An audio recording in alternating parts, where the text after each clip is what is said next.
Popolo di Dio, il Signore oggi ha messo nel mio cuore una sua parola. L'ho sentito fortemente nel mio cuore e la voglio condividere insieme a voi. La possiamo leggere nel capitolo 2 del profeta Gioele. Suonate la tromba in Sion e date l'allarme sul mio santo monte. Attraverso questa parola il Signore ci invita a radunarci insieme, pregare.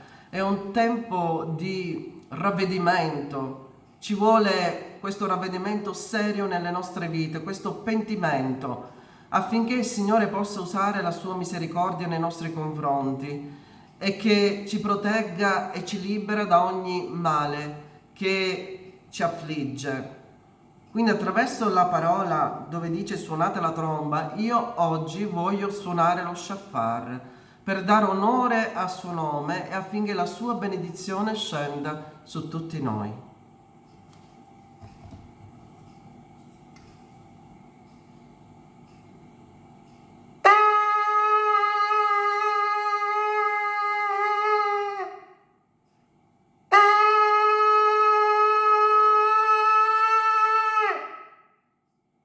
Diamo gloria al nostro Signore, che la sua benedizione scenda nelle nostre vite.